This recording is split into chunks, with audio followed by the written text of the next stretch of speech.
সুপ্রিয় দর্শক, দেশ ও দেশের বাইরে থেকে যারা দেখবেন, এখন আমি আসলাম মসজিদে। ওই যে দেখা যাচ্ছে মসজিদ, ওই মসজিদে জুম্বা নামাজটা আদায় করেছি। আদায় করে এই কবরস্থানে, বিশাল এই কবরস্থানে আমি এসে কবরস্থানটা জিয়ারত করেছি। আল্লাহ রাব্বুল আলামিন যেন আমার জিয়ারতটা অবশ্যই কবুল মঞ্জুর করে। সমস্ত কবরবাসীর জন্য আমি দোয়া করেছি, দোয়াটা যেন আল্লাহ রাব্বুল আলামিন কবুল মঞ্জুর করে। এখন আমি আসলাম কবরস্থানে, এদিকে যাচ্ছি।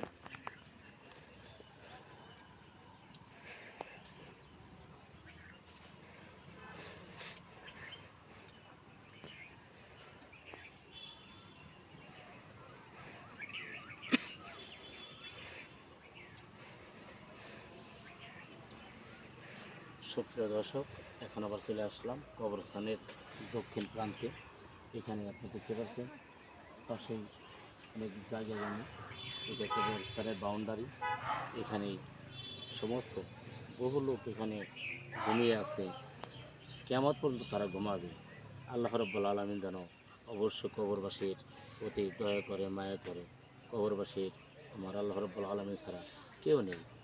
তাই আমি সবাইকে অনুরোধ করবো, নামাজ পড়ে যেন সমস্ত কবরবাসীর জন্য সবাই দোয়া দরুদ করে, এই বলছি।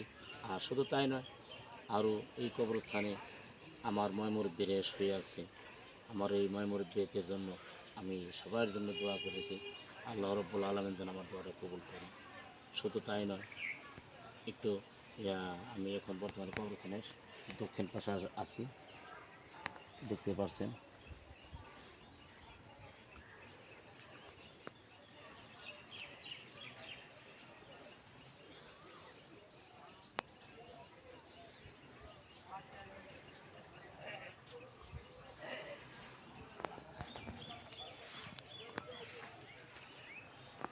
আপনারা দেখতে পাচ্ছেন এই যে কবরস্থান, এই কবরস্থানের গাছপালা, ফুলের গাছ, এবং এই যে একটা ফলও নাই গাছের ডালের থেকে ওর জন্ম। এই সে কবরস্থান দেখতে অনেক সুন্দর। অনেকে বলে থাকে আলহামদুলিল্লাহ, এইটাই জান্নাত, এইটাই জান্নাতের একটা বাগান তৈরি করা হচ্ছে। কবরস্থানে আসলে মনে কয় না যে আবার চলে যাই। এই কবরস্থান এত শান্তির একটা জায়গা। আল্লাহ রাব্বুল আলামিন জানি না কার ভাই কী রাখছে। কবরস্থান শান্তির জায়গা, আবার অশান্তিরও জায়গা। যার আমল ঠিক আছে তার জন্য জান্নাত, শান্তির জায়গা। যার আমল ঠিক নাই তার জন্য কবরের আযাবও তার জন্য জায়েজ। কেননা সে তো আল্লাহ রাব্বুল আলামিনের কোনো গুণগান গায় নাই। তারপর একটা জিনিস আছে, আল্লাহ রাব্বুল আলামিন কার দোয়া কবুল করবে, কার কোনটার উসিলা করে আল্লাহ রাব্বুল আলামিন কাকে জান্নাতে নেবে বলা যাবে না। তবু আমরা চেষ্টা করব যেন আল্লাহ রাব্বুল আলামিনের কিছু গুণগান আমরা গাইতে পারি। এই কবরস্থানে কোটি কোটি মানুষ শুয়ে আছে। আহা আলহামদুলিল্লাহ, আল্লাহ আল্লাহ তুমি মেহেরবানি করো। আল্লাহ এই কবরস্থান যারা শুয়ে আছে সকলের রহম বরকে আমার দোয়ার সওয়াবটুকু আল্লাহ তুমি মেহেরবানি করে পৌঁছাই দিও। আল্লাহ সমস্ত কবরবাসীর প্রতি আল্লাহ তুমি নজর দিও। সমস্ত কবরবাসীর আল্লাহ তুমি মেহেরবানি করে কবরের আযাবগুলো আল্লাহ তো মাফ করে দেও।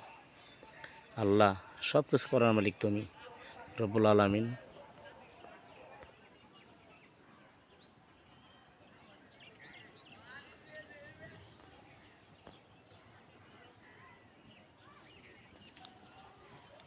অনেক সুন্দর ফুলের বাগান এই কবরস্থানে লাগানো হয়েছে, দেখতে অনেক সুন্দর। আপনারা দেখতে পাচ্ছেন এই যে কবরস্থানের যে ফুল বাগানগুলো আছে, বা একটি জায়গা, এই জায়গাটা উঁচা রাখা হয়েছে।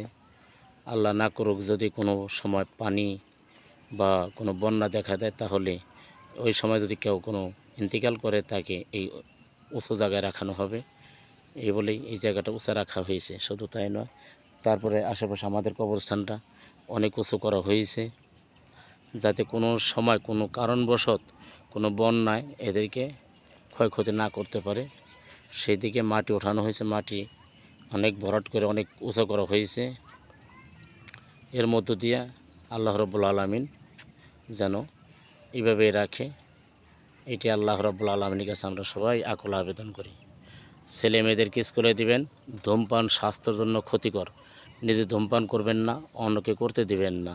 আর ছেলে মেয়েদেরকে ঠিকমতো স্কুলে দিবেন। শুধু তাই নয়, পড়াশোনার দায়িত্বে পাশাপাশি মা এবং বাবার বা বড় ভাই ব্রাদারের একটি কর্তব্য রয়েছে, সেই কর্তব্যটা আমরা সবাই পালন করব ইনশাআল্লাহ। আল্লাহ হাফেজ।